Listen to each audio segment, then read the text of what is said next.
Hello, and welcome to Unity of Merced. Unity of Merced is in Merced, California. And when we are meeting in person, we meet at 305 West 26th Street here in Merced. And our usual meeting time is at 10:30 a.m. These days we're meeting virtually, so we never know when we're recording. It's a secret because we record all over the place. Actually, it's Friday afternoon, and I am here with Karen Drucker. And I am so pleased and so honored and so blessed to have Karen be with us. Her talk today is self-care in turbulent times.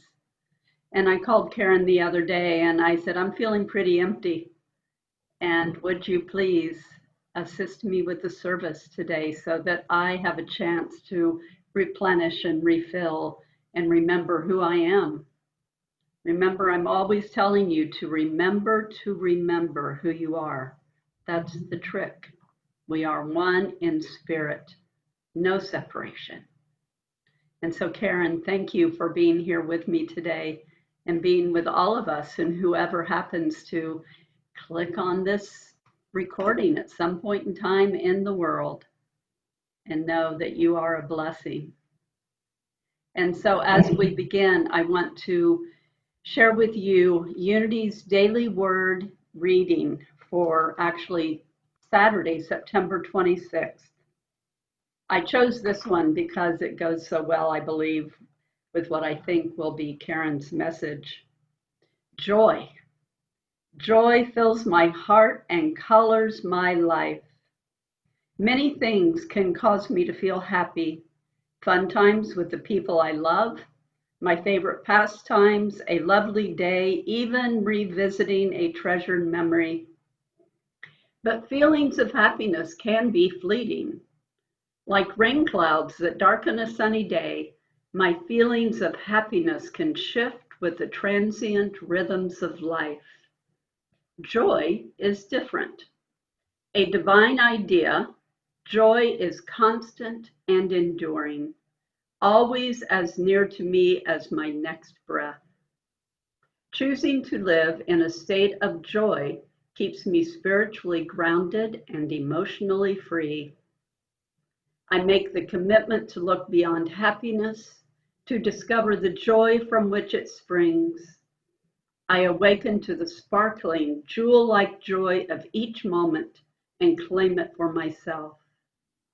Joy is my choice and my divine right as an expression of God. And from Isaiah chapter 61:10, I will greatly rejoice in the Lord. My whole being shall exult in my God. And so today we celebrate joy. We celebrate self-care. And I invite you for a moment, wherever you are, whatever is going on around you, to come into a moment of presence, a mindful moment, and bring your attention to your heart. And what I want us to do is to just take a moment and align our heartbeat with the heartbeat of the universe, with the heartbeat of God, with the heartbeat of good, of joy. And I invite you to breathe from that space of your heart and imagine that it is your heart that is doing the breathing. So right now in this moment,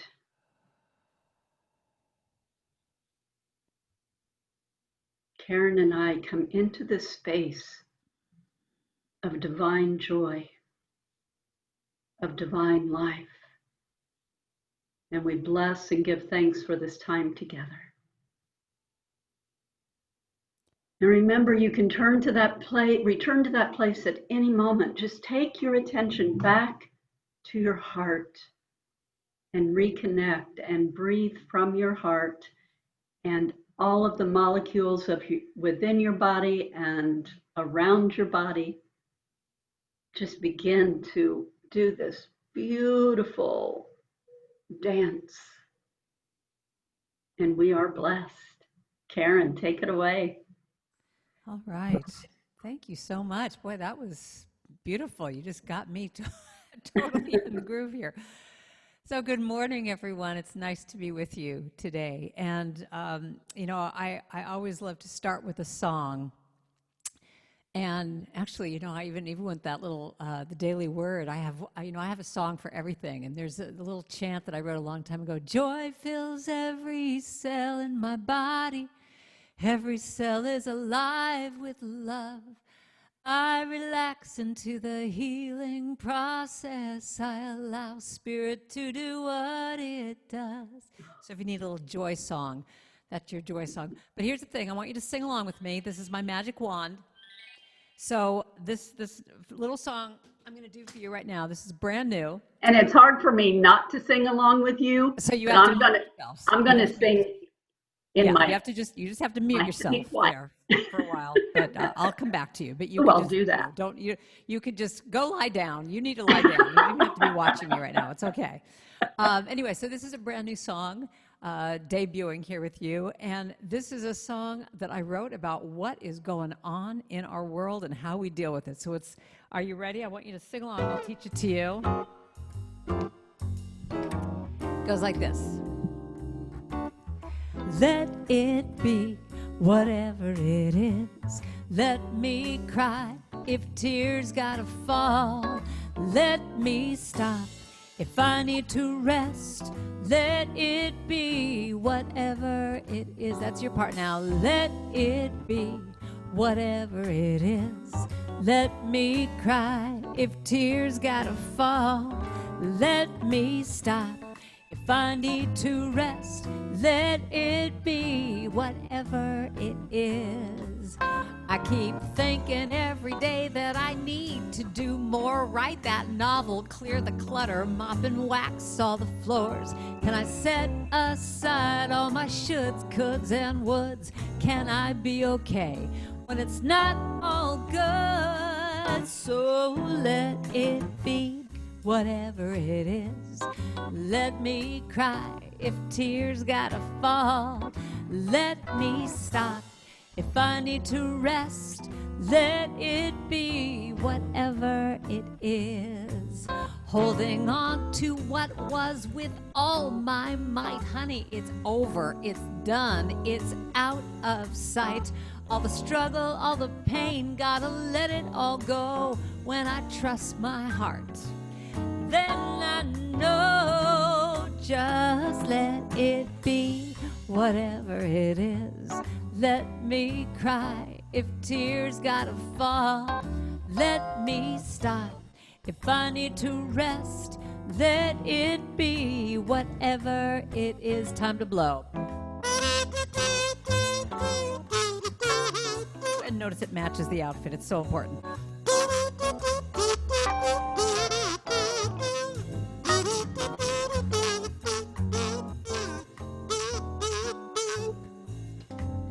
Whatever it is, the good and the bad.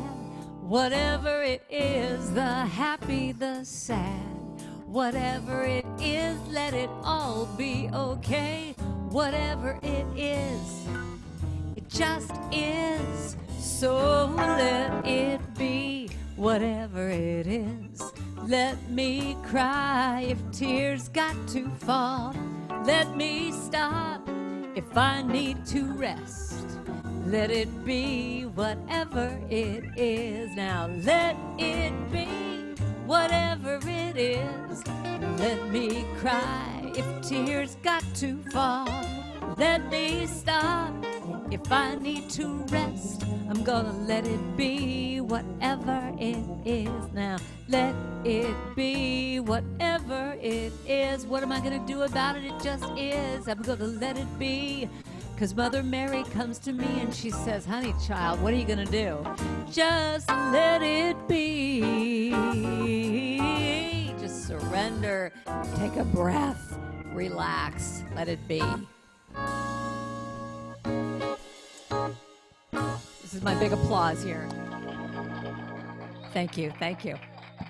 No, please sit down. Please sit down. So, that song, one of the lines in that song says, "Can I be okay if it's not all good?" Now, I got together with, I was at a songwriting retreat a little while ago, and I was in a room with a wonderful songwriter that I love to write songs with. Her name is Sloan Wainwright. And Sloan and I came together to write a song. And what is typical when you write a song with someone is you just kind of go, well, what's going on in your life? You know, what do we want to talk about? And both of us kept talking about the shelter in place and the pandemic and the craziness in the world and just how we just felt out of control and what, you know, where do we start with a song like that? But we started with the line, "Can I be okay when it's not all good?" How do I keep my center? How do I stay in that place of alignment and all spiritual practices that we talk about at church and that you read about and that you sing about in these positive message songs? How can I stay on track with my heart and with my spiritual practices when it's chaos in the world? And that's where we started from. And, you know, that line, "Can I be okay if it's not all good?" I'm not talking about here the idea, you know, in our spiritual world, there's that lovely expression that people use when things are kind of hard of just like, "It's all good. It's all good." You know, I want to slap people when they do that to me. You know, you're saying you're going through this really hard time, you can't pay your bills, you lost all your gig. It's all good. It's all, you know, eventually, yes, maybe you'll see the silver lining. Eventually, maybe you will get to that place where lessons are learned or the course of your life has changed and it is all good. But right now in this moment, it's not all good. And it could be in 3 moments from now or 10 minutes from now, it could change. But to just acknowledge where you are and just say, "Can I be okay when it's not all good? Can I allow myself to feel whatever it is that I need to feel?" I mean, that's why I'm here today, because when she said to me, I'm just kind of, you know, it's like the well is empty. So many of us are walking around with these empty wells, but because life is going on, you know, we're so used to just pushing through and carrying on.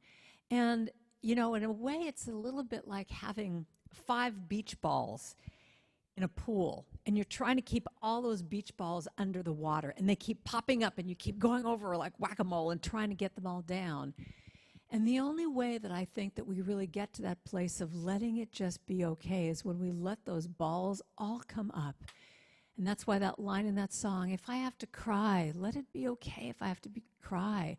Let it be okay if I need to have a day where I just lie down and eat bonbons and watch bad movies." Whatever it is that you need to do, you know, it's that allowing. It's giving yourself permission. I mean, I think that's the bottom line to all of this, of real what self-care is giving yourself permission to be, to do, to have whatever it is that you need.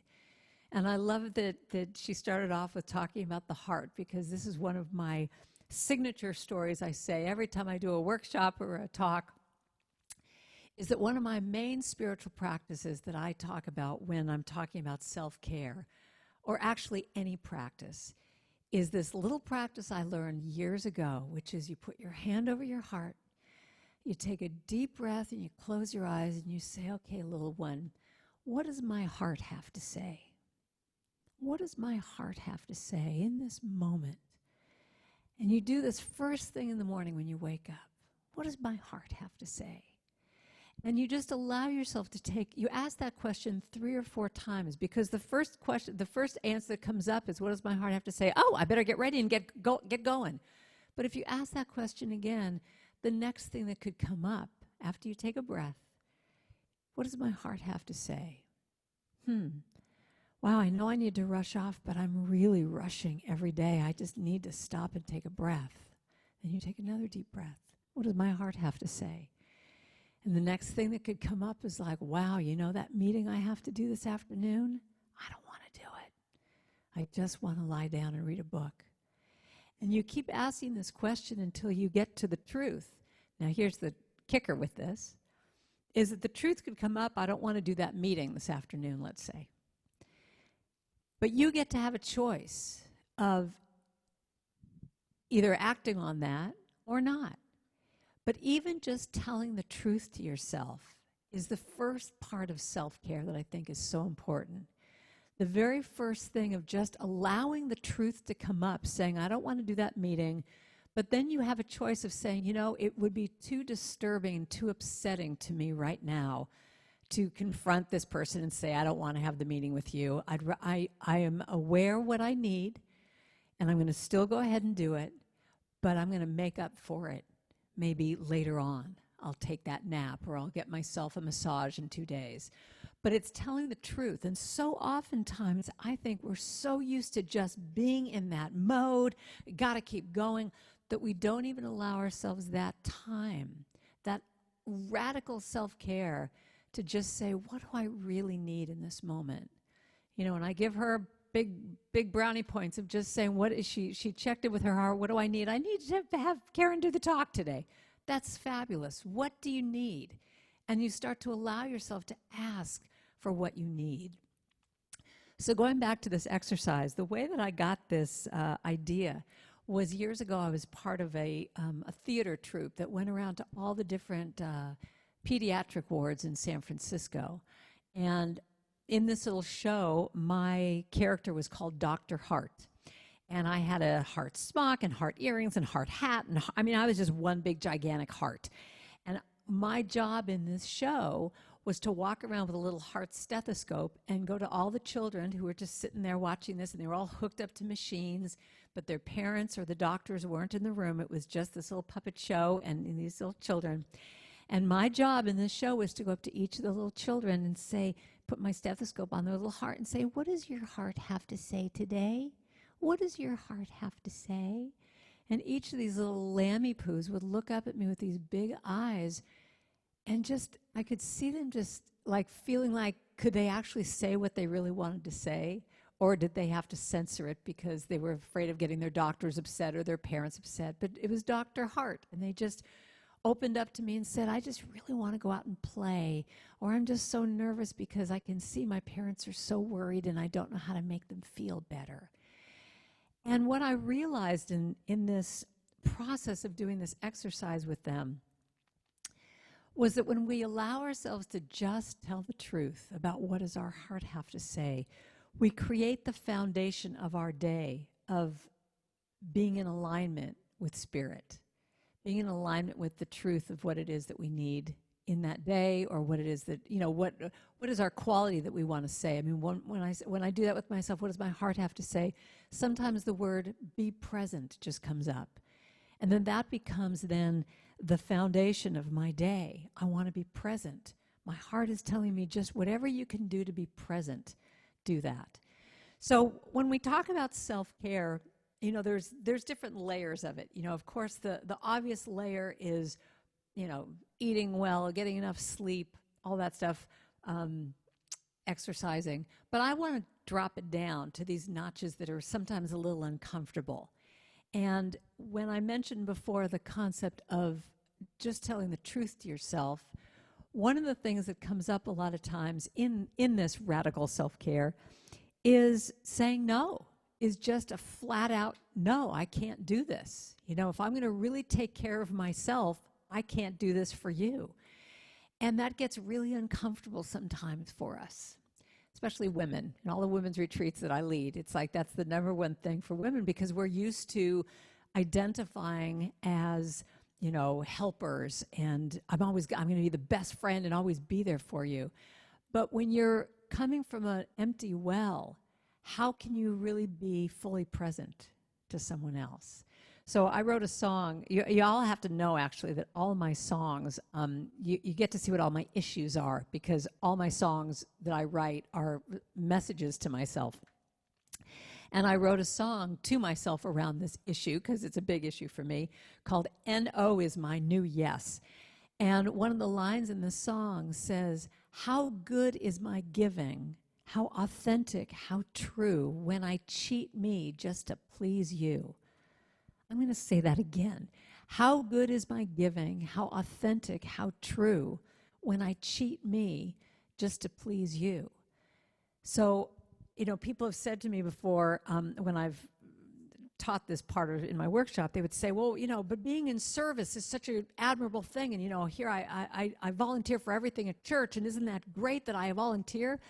And, I remember saying to this woman, well, yeah, it's great if you volunteer, if you're really enjoying it, if you're coming from a place of that you've already taken care of yourself. And now this is, your well is full and you want to give out. But when you're coming from that place, like, have you ever heard of a fountain when it doesn't have any water in it and it's going, it's like just doing these sputtering things? That's what I'm talking about. It's that place when the well is dry and then someone asks you to do something and you're like, but yes, I want to be in service, so yes, I'll do this. But then you come to the event or you do whatever you're volunteering and you find yourself getting just a little pissy. You just have that little edge to you.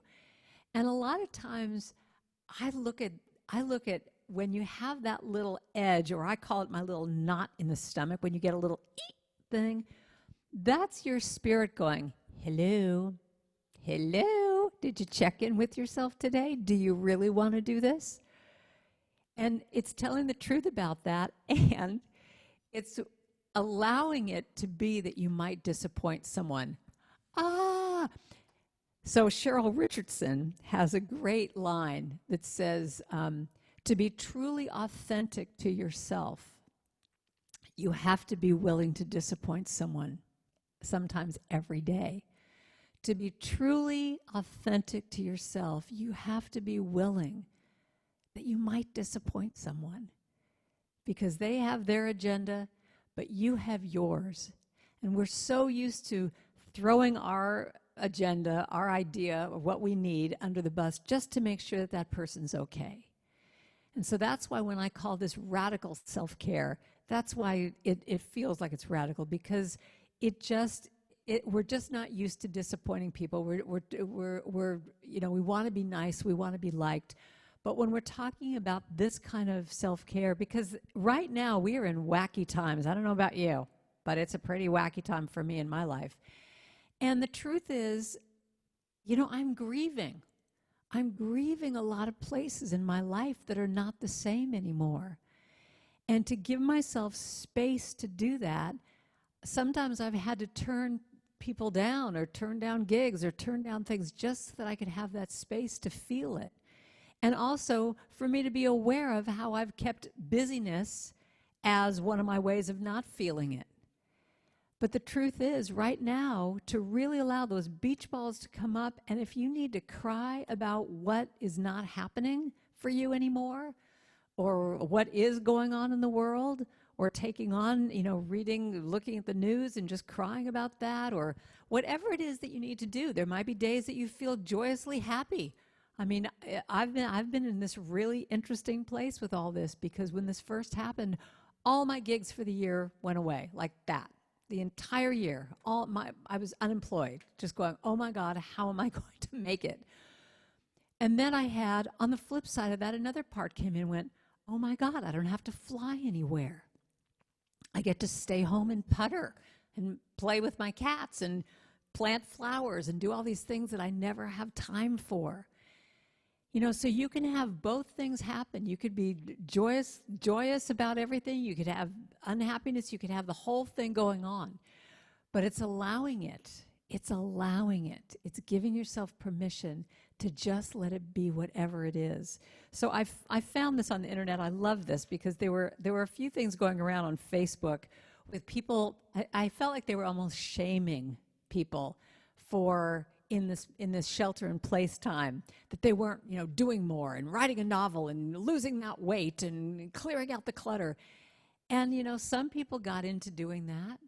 But I loved this thing that I read, that someone wrote about this. If you're exhausted, rest. If you don't feel like starting a new project, then don't.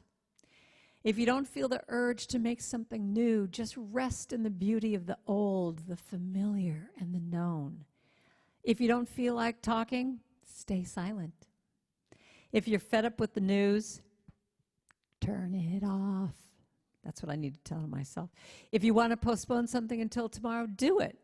If you want to do nothing, let yourself do nothing all day long. Feel the fullness of the emptiness, the vastness of the silence, the sheer life in your unproductive moments. Time does not always need to be filled. You are enough simply in your being. Isn't that great? And I also found this too. I love this. If you often feel tired, you often feel tired not because you've done too much, but because you've done too little of what sparks a light in you. What sparks a light in you? So here is your homework assignment for me. Here, I want to plant a seed about this, because this is what I do in a lot of my workshops. It's really important to really look at what sparks a light in you. Just even do that with me right now. Just put your hand over your heart. And what is something that just lights you up, that when you think about doing it, you go, oh, God, I would love to do that. Whether it's doing something or reading a book, or what is it in your life right now? Even just come up with 3 things that just sparks a light, that's like, oh, I can't wait to do that. Now, on the flip side of that, what dims you down? What draws your energy away? When you think about doing it, do you just kind of go, And to make it a little bit more specific here, I want you to think about your life force being in a balloon. And in this balloon, if I came along with a tack and went like that, the balloon would go. But what we all tend to have in that negative energy place is little teeny pinpricks that suck our energy away, that suck our life force away, that keep us from being fully lit up. And what I'm talking about is if I go with a little pinprick around this balloon, it's so little, listen to that. It's that little teeny that dims us down. Now, what is that for you? Being around negative people, sitting at doing Facebook way after the time you know you should have gone to bed because you just have to watch 5 more kitty videos or animal videos. In my case, just answering emails forever and ever and thinking, okay, if I just get these emails done, then I can go and play. Whatever it is that, watching the news, any of that stuff. What are your pinpricks? And when you start to identify that,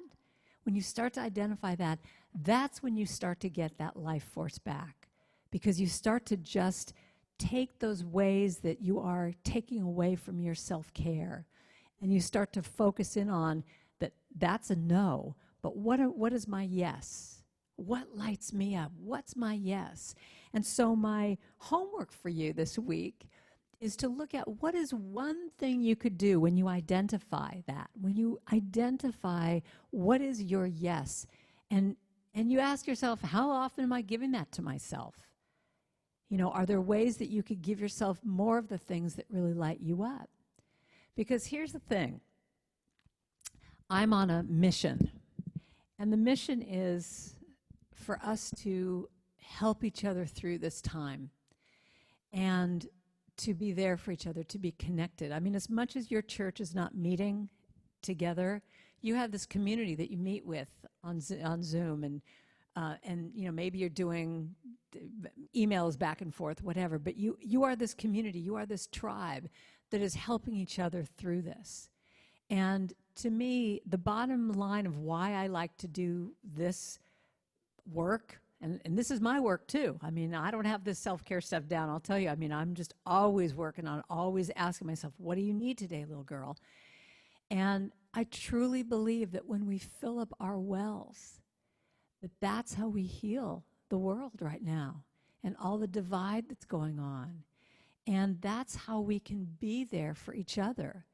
Because if you're helping anyone on, if there are people that that are still living alone and not really going out, but you want to help them, you are helping them by first filling up your well and taking care of yourself so that you can come to them and say, can I go buy groceries for you? What can I do for you? How can I help you right now in this time? And truly, the bottom line comes down to we are just here to help each other through this. So here's a little song to put a button to that idea. All we can do is be there for each other in these times when we don't know what to do. All we can do is be there for each other and help each other through. I'll sing it again. If you want to sing with me, you can. All we can do is be there for each other in those times when we don't know what to do.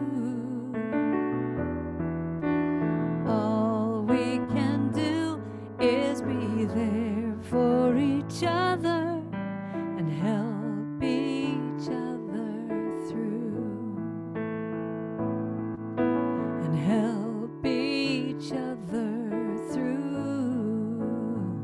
I'm here to help each other through.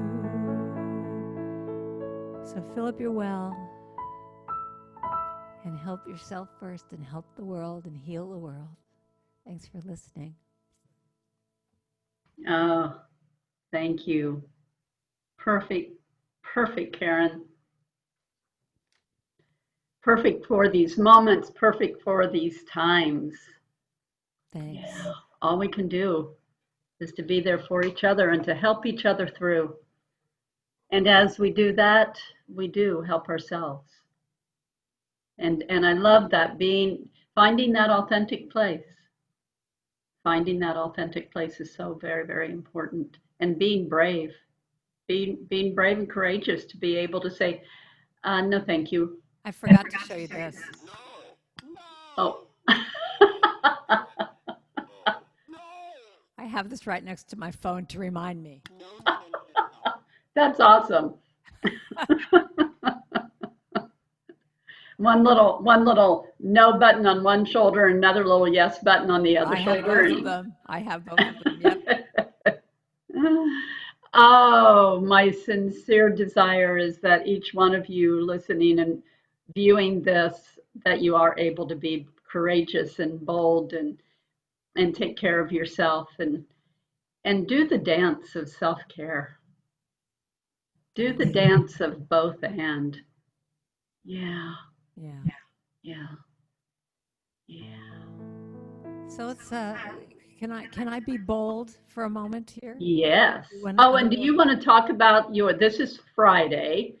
On Sunday, California time, 4:00, you're doing a chant workshop. Do you want to speak to that? Yeah, I wasn't going to speak to that, but I will since you brought that Might up. as Yes, well. I'm doing how to write your own affirmational chant. So that's going to be Sunday at 4:00 Pacific time, and all the information is just on my website. And I'm also doing a women's retreat October 2nd and 3rd. So all that's on my website. So, KarenDrucker.com. KarenDrucker.com. But what I wanted to talk about was, speaking of helping each other through, I'm just going to just jump on in here with this. You know, I'm very blessed right now. I told you all about how all my gigs for the year, went poof. But I've been very blessed that a lot of churches are hiring me for doing, the music and doing the talk and all this, and doing concerts and stuff. And the one thing I know about all these churches is that, everyone, we need to help each other through financially. And, if I could just sort of jump in and do this for you, is that, every church, it's always kind of uncomfortable maybe for the minister to be asking for money, and it's different now that we're just virtual. It's like when we were in the room together, you'd feel, you'd be inspired, you'd throw your money in or your check or whatever. But I just want to encourage you all that this church, with any of the tithes, any of the offerings that you send in, goes to keeping this community going. And having music and other speakers or whatever, but just it keeps this community going. So I have a little song that, just in case you need to as you're writing your check right now, you can sing this along with me. It's a brand new little song I wrote for Unity. So it just goes like this: divine love through me blesses and multiplies all that I am and all that I have and all that I give and all that I receive. I'll sing it one more time as you write your check. Divine love through me blesses